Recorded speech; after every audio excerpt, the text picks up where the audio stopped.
2024च्या विधानसभा निवडणुकीचा निकाल लागला आणि या निकालामध्ये महायुतीला मोठं यश मिळालं, पण मात्र महाविकास आघाडी झटका बसला। आता हे काही जे निवडून आलेले उमेदवार आहेत महायुतीचे, महाविकास आघाडीचे किंवा इतर सगळ्या पक्षांचे मिळून राज्यातले 288 उमेदवार हे आमदार झालेत। पण मात्र तुम्हाला माहिती आहे का, या 288 पैकी किती आमदार हे एकदम तरुण आहेत आणि जे तरुण तडफदार आहेत, संसदेमध्ये विधानसभेमध्ये आवाज उठवतात, असे किती आमदार आहेत? तर दुसरीकडे असे किती आमदार आहेत जे वयस्कर झालेले आमदार आहेत आणि ते सुद्धा या निवडणुकीमध्ये निवडून आलेले आहेत। आता तरुण किती आहेत आणि वयस्कर किती आहेत हे आपण अगदी सविस्तरपणे पाहणार आहोत। पण जर तुम्ही अजूनही आपलं चॅनल सबस्क्राइब केलं नसेल तर लगेच सबस्क्राइब करून घ्या आणि बाजूला असणाऱ्या बेल नोटिफिकेशनला सुद्धा ऑन करायला विसरू नका।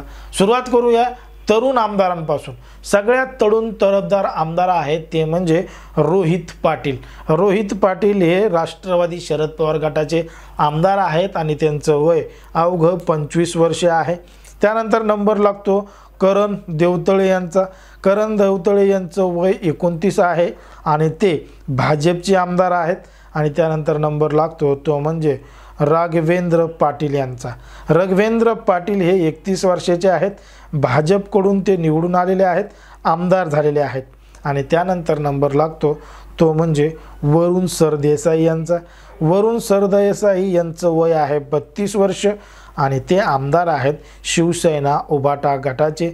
तर त्यानंतर नंबर लागतो ते म्हणजे श्रीजया चव्हाण यांचा। श्रीजया चव्हाण यांचं वय आहे 32 वर्ष आणि त्या भाजपकडून निवडून आलेले आहेत, आमदार झालेले आहेत। आता ही झाली तरुणांची यादी। एकीकडे तरुण तडफदार हे आमदार असताना दुसरीकडे वयस्कर आमदार किती आहेत हे सुद्धा आपल्याला पाहावं लागेल। जर आपण वयस्कर आमदारांचा विचार केला तर सगळ्यात वयस्कर आमदार आहेत ते म्हणजे राष्ट्रवादी अजित पवार गटाचे उमेदवार आणि आमदार छगन भुजबळ। छगन भुजबळ यांचं वय आहे 77 वर्ष आणि 77व्या वर्षी ते पुन्हा एकदा आमदार झालेले आहेत आणि आता लवकरच मंत्री होतील असं देखील आपल्या या ठिकाणी वाटतं। त्यानंतर नंबर लागतो तो म्हणजे दिलीप सोपल यांचा। दिलीप सोपल यांचं वय आहे 75 वर्ष आणि ते आमदार आहेत शिवसेना उभाटा गटाचे आमदार आहेत। त्यानंतर नंबर लागतो ते म्हणजे गणेश नाईक यांचा। गणेश नाईक यांचं वय आहे 74 वर्ष आणि ते आमदार आहेत, भाजपकडून आमदार झालेले आहेत। यांच्यानंतर नंबर लागतो ते म्हणजे रविशेठ पाटील यांचा।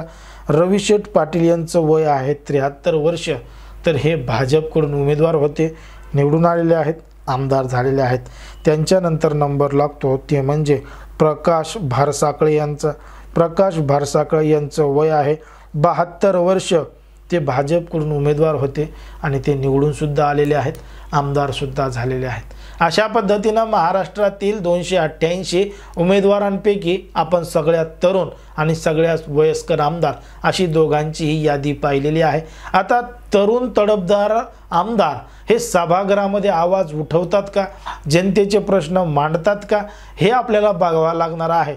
तर एकीकडे वयस्कर आमदार असून देखील छगन भुजबळ अजूनही अनेक मुद्द्यांवर बोलत असतात, अनेक सभांना जात असतात आणि सभागृहामध्ये सुद्धा अनेक प्रश्न उपस्थित करतात। मग एकंदरीत ज्या पद्धतीनं या निवडणुकीमध्ये निवडून आलेले हे दोन्हीही आमदार आहेत यांच्याबद्दल तुम्हाला काय वाटतं हे अगदी स्पष्टपणे कमेंटमध्ये सांगा।